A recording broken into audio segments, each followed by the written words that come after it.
இவரோட மகன் வந்தியத்தேவனை பார்த்துட்டான். ஆனால் அரண்மனைக்குள்ளே பிரவேசிக்க முடியாத சூழ்நிலைன்னு சொல்லி போன அத்தியாயத்தை நம்ம முடிச்சிருந்தோம். இந்த அத்தியாயத்தோட தலைப்பு சமய சஞ்சீவி. நம்பியாண்டார் நம்பிக்கை நடந்த உபச்சாரத்தின் போது பினாகபாணி அந்த சபா மண்டபத்துக்குள்ளே பிரவேசிக்க முடியலன்னு பார்த்தோம். வாசப்படி கப்பால் நின்ற கூட்டத்தில் நின்று உள்ளே பார்த்துக்கிட்டே இருக்கான். வந்தியத்தேவனோட கவனம் வேற எங்கே இருந்துச்சு நம்ம தெரிஞ்சுக்கிட்டோம். அதுதான் குந்தவை தேவி மேலே. ஆனால் பினாகபாணியை வந்தியத்தேவனோட முகத்தையே உத்து உத்து பார்த்துக்கிட்டே இருக்கான். இவ்வளவையும் பார்க்காத மாதிரி கவனிச்சுக்கிட்டே இருக்காங்க இன்னொருத்தர் அந்த கூட்டத்தில். அவர் யார் தெரியுமா? நம்ம பழைய தோழன் தான் ஆழ்வார்க்கடியான். இளவரசர் மதுராந்தகருக்கு நிமித்தம் பார்த்து சொல்லி அவர் மனதை கலக்கிவிட்டு வந்தியத்தேவன் அரண்மனைக்கு வெளியில் வரான்.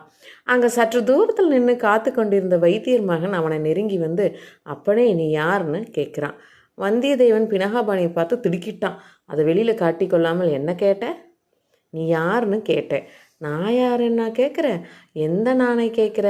மண், நீர், தேயு, வாயு, ஆகாசம் என்ற பஞ்சபூதங்களாகிய இந்த உடம்பை கேட்கிறாயா? உயிருக்கு ஆதாரணமான ஆத்மாவை கேட்குறையா? இல்லை ஆத்மாவுக்கும் அடிப்படையான பரமாத்மாவை கேட்குறையா? அப்பனே, இது என்ன கேள்வி? நீயும் இல்லை, நானும் இல்லை, எல்லாம் இறைவனோட மயம். உலகம் என்பது மாயை, பசு, பதி, பாசத்தின் உண்மையை திருநாரையூர் நம்பி போன்ற பெரியோர்களை கேட்டு தெரிஞ்சுக்கோ அப்படின்னு வந்தியத்தேவன் சொல்லிட்டு அரண்மனை வாசலில் நிற்கிற தன் குதிரை மேலே தாவி ஏறுறா. குதிரையை சிறிது நேரம் வேகமாக செலுத்திய பிறகு வைத்தியர் மகன் தன்னை பின்தொடரவில்லைன்னு தெரிஞ்சுக்கிட்டு மெல்ல மெல்லமாக அப்படியே போகிறான். ஆனால் வைத்தியர் மகன் அவ்வளோ எளிதில் ஏமாந்து போகிறான்னா அவனுக்கு சந்தேகம் இப்போது ரொம்ப உறுதியாயிடுச்சு. நகர்காவல் அதிகாரிகிட்ட போய் செய்தியை சொல்லிடுறான். அதிகாரி அனுப்பி 2 காவல் வீரர்களை அழைச்சிக்கிட்டு அவனும் ஊரை சுற்றி வரான். அவனை எதிர்பார்த்தது போலவே வந்தியத்தேவன் ஒரு சந்தில் சந்திக்கிறான். இவன் தான் ஒற்றன், இவனை சிறைப்பிடிங்கள்னு கத்துறான். என்னடா அப்பா, உனக்கு பைத்தியமா அப்படின்னு வந்தியத்தேவன் சொல்கிறான். யாரை பைத்தியமானு கேட்குற? இந்த உடம்பையா, இதற்குள் இருக்கும் உயிரையா, ஆத்மாவையா, பரமாத்மாவையா, அல்லது பசுபதி பாசத்தையா என்று வைத்தியர் மகன் சொல்கிறான். நீ இப்பொழுது உணர்வதிலிருந்தே நீ பைத்தியம்னு தெரியுது. நான் பைத்தியம் இல்லை, உன்னோட கோடிக்கரை வரையில் வந்து வைத்திய பையன். காவலர்களே, தஞ்சாவூர் கோட்டையிலிருந்து தப்பி இலங்கைக்கு ஓடிய ஒற்றன் இவன் தான். உடனே இவனை சிறைப்பிடிங்கன்னு கத்துறான் பினாகபாணி. காவலர்கள் வந்தியத்தேவனை நோக்கி நெருங்குறாங்க. ஜாக்கிரதை, இவன் சொல்வதை கேட்டு தவறு செஞ்சிடாதீங்க. நான் இளவரசர் மதுராந்தக தேவரோட வந்தால் நிமித்தக்காரன்னு சொல்கிறான் வந்தியத்தேவன். இல்லை, இவன் பெரும் பொய் பேசுகிறவன், இவன் உடனே சிறையில் பிடிங்க அப்படின்னு சொல்லி வைத்தியர் மகன் நல்லா வாய் விட்டு கத்துறான். இதற்குள்ளே அவங்களெல்லாம் சுற்றி ஒரு பெருங்கூட்டம் கூடிருச்சு. கூட்டத்தில் சிலர் வந்தியத்தேவனுடைய பக்கம்தான் பேசுகிறாங்க, சிலர் வைத்தியர் மகன் பக்கம் பேசுகிறாங்க. இவனை பார்த்தா நிமித்தக்காரன் மாதிரியே இல்லையேங்கிறான் ஒருத்தன். ஒற்றனாகவும் தெரியலையேங்கிறான் இன்னொருத்தன். நிமித்தக்காரன் இவ்வளவு சிறு வயதாவா இருக்க முடியும்? ஏன் முடியாது? ஒற்றன் குதிரை மேலே ஏறி வீதியில் பகிரமாக போவானா? நிமித்தக்காரன் எதற்காக உடைவாள் வச்சிருக்கான்? ஒற்றன் என்றால் யாருடைய ஒற்றன்? பழையாறையில் என்ன வேவு பார்ப்பதற்கு வந்திருக்கான்? இதற்கிடையில் பினாகபாணி அவனை சிறைப்பிடிங்கள், உடனே சிறைப்பிடுங்கள், பழுவேட்டருடைய கட்டளைன்னு கத்துறான். பழுவேட்டையர் என்ற பெயரை கேட்டதும் அங்கே கூடியிருந்தவர்கள் பலருக்கு வந்தியத்தேவன் மேல் அனுதாபமே வந்துருச்சு. அவனை எப்படியாவது தப்பிக்கணும், ஏதாவது வழி இருக்கானே யோசிக்க ஆரம்பிச்சிட்டாங்க. இதுக்கிடையில் ஆழ்வார்க்கடியான் அந்த கூட்டத்து ஓரத்தில் சேர்றான். இளவரசரோட வந்த நிமித்தக்காரன் இங்கே இருக்கிறானா அப்படின்னு கத்துறார். இல்லை, இவன் ஒட்டுறேன் அப்படின்னு சொல்லி பினாகபாணி கத்துறார். இது என்ன வம்பு? நீ மதுராந்தக தேவருடைய வந்த நிமித்தக்காரனாக இருந்தால் என்னோட வா, உன்னை இளவரசியை அழைச்சிட்டு வர சொல்கிறாங்கன்னு ஆழ்வார்க்கடியான் சொல்கிறான். வந்தியத்தேவனோட உள்ளம் துள்ளி குதிக்குது. அந்த நிமித்தக்காரன் நான் தான், இதோ வரேன் அப்படின்னு சொல்கிறான். விட்டுறாதீர்கள், ஒற்றனை விட்டு விடாதீர்கள்னு வைத்திய மகன் கத்துன்னு கத்திக்கிட்டே இருக்கான். ஆழ்வார்க்கடியான் சொல்கிறான், நீ நிமித்தக்காரன் தானா என்பதை நிரூபிச்சிட்டு வா, அப்படியானால் என்னுடன் நீ வரலான்னு சொல்லிட்டு கண்ணில் சமிக்கையும் காமிக்கிறார். என்ன விதமான நிரூபிக்கிறோம் அப்படின்னு வந்தியத்தேவன் அவசரமாக கேட்குறான். அதோ 2 குதிரைகள் வேகமாக வருது, அவற்றின் மீது வருகிறவர்கள் ஏதோ அவசர செய்தி கொண்டு வரதா தெரியுது. அது உண்மையாக இருந்தால் அவர்கள் என்ன செய்தி கொண்டு வராங்கன்னு சொல்லு பார்க்கலாம். குதிரைகள் பேரில் வந்தவர்களை வந்தியத்தேவன் உற்று பார்த்துவிட்டு, ஓ சொல்லுகிறேன், ராஜகுடும்பத்தை சேர்ந்த ஒருவருக்கு ஜலகண்ட விபத்து நேர்ந்திருக்கிறது, அந்த துக்க செய்தி தான் அவர்கள் கொண்டு வருகிறார்கள் என்றான் வந்தியத்தேவன். இப்படி சொல்லி வாய் முடுவதற்குள்ளேயே குதிரைகள் ஜனக்கூட்டத்துக்கு வந்துடுது. ஜனங்கள் மேலே போக வழிவிடாதபடியால் குதிரைகள்லாம் நிற்கிது. நீங்கள் தூதர்கள் போல் இருக்கிறதே, என்ன செய்தி கொண்டு வந்திருக்கீங்கன்னு ஆழ்வார்க்கடியான் கேட்குறான். ஆம், நாங்கள் தூதர்கள் தான், துக்க செய்தி ஒன்று கொண்டு வந்திருக்கோம். இளவரசர் அருள்மொழிவர்மர் ஏறி வந்த கப்பல் சுழல் காற்றில் அகப்பட்டு கொண்டதால் இளவரசரை யாராலையும் காப்பாற்ற முடியாமல் கடலில் மூழ்கி போய் விட்டார்னு சொல்கிறாங்க. குதிரை மீதி வந்தவர்களில் ஒருவன் இவ்வாறு கூறியதும் அந்த ஜனக்கூட்டத்தில் ஐயோ ஐயோங்கிற பரிதாப குரல்லாம் அப்படியே நெஞ்ச பிளக்கிற மாதிரி சோகமான தோணியில் எழுப்புறத. எங்கேருந்து தான் அவ்வளோ ஜனங்களும் வந்தாங்களோ தெரியாது. அவ்வளோ சீக்கிரத்தில் அவங்க எப்படி வந்து சேர்ந்தாங்கன்னு சொல்ல முடியல. ஆண் பெண் வயசானவங்க குழந்தைங்க எல்லாருமே அந்த தூதர்களை பெருங்கூட்டமாக சூழ்ந்துக்கிறாங்க.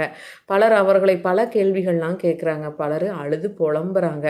பழுவேட்டையர்கள் அருள்மொழிவர்மரை விரும்பவில்லை.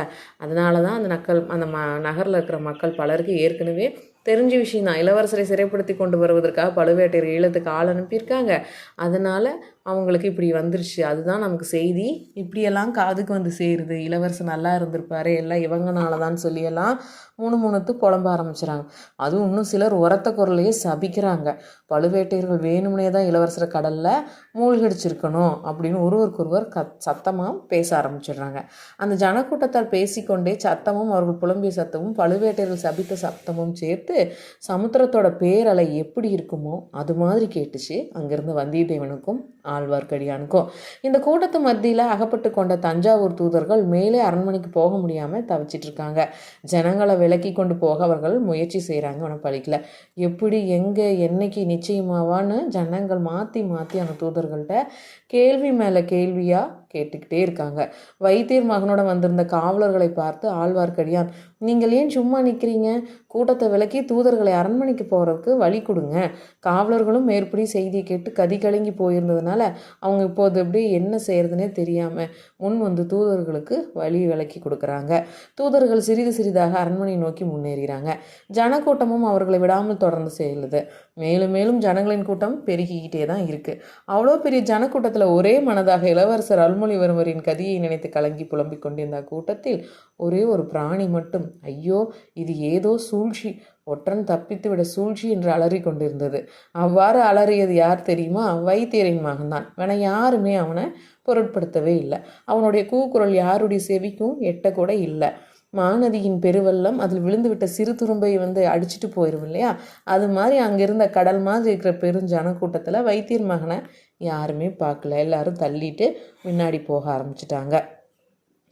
ஜனக்கூட்டம் சேர தொடங்கிய போதே வந்தியத்தேவன் குதிரை மேலேருந்து இறங்கிட்டான். கூட்டம் நகர தொடங்கியதும் ஆழ்வார்க்கடியான் அவன் அருகில் வந்து அவன் கையை பற்றிக்கிட்டான். குதிரையை விட்டுவிடு, பிறகு அதை தேடி பிடித்து கொள்ளலாம், உடனே என்னுடன் வா அப்படின்னு அவன் காதோட போய் ஆழ்வார்க்கடியான் சொல்கிறான். அப்பனே, சமய சஞ்சீவியாக வந்து சேர்ந்தாய், இல்லாவிடில் என் நிலைமை என்ன ஆயிருக்கும் தெரியவே தெரியவில்லை அப்படின்னு வந்தியத்தேவனும் சொல்கிறான். இதுதான் உன் தொழிலாயிற்றே, நீ சங்கடத்தில் அகப்பட்டு கொள்ள வேண்டியது யாராவது வந்து உன்னை அந்த நெருக்கடியிலிருந்து காப்பாற்றுறது அப்படின்னு ஏளனமாக ஆழ்வார்க்கடியான் கிண்டல் செய்கிறான். இருவருமே என்ன பண்ணுறாங்க, ஜனக்கூட்டத்தை அவங்க தள்ளிட்டு போகாத மாதிரி அப்படியே ஓரமாக ஒதுங்கி நிற்கிறாங்க. கூட்டம் போனதுமே வந்தியத்தேவனோட கையை ஆழ்வார்க்கடியான் பிடிச்சிக்கிறாரு. வேறு திசையாக அவனை அழைச்சிட்டு போகிறாரு. அரண்மனைகள் இருந்த வீதியில் முன்னொரு தடவை நாம் பார்த்துருந்த பூட்டி கிடந்த கோடி வீட்டில் தான் அவர்கள் புகுந்துக்கிறாங்க. கொல்லைப்புறத்தில் இருந்த நந்தவனத்தில் பிரவேசித்து கொடி வழிகளில் நடக்கிறாங்க. சிறிது நேரத்துக்கெல்லாம் நீல நேர ஓடை வந்து தெரியுது. அதில் ஒரு ஓடம் மிதந்துட்டு இருக்கு. ஓடத்தில் ஒரு மாதரசி இருக்கிறாங்க. அவளை கண்டதும் வந்தியத்தேவனோட உள்ளம் துள்ளி குதித்தது. அப்போ யாருன்னு நமக்கு தெரிஞ்சிருக்கும். வேற யாரு என்ன, இதுக்கு மேலே என்ன நடக்குங்கிறத அடுத்த எபிசோடில் பார்க்கலாம்.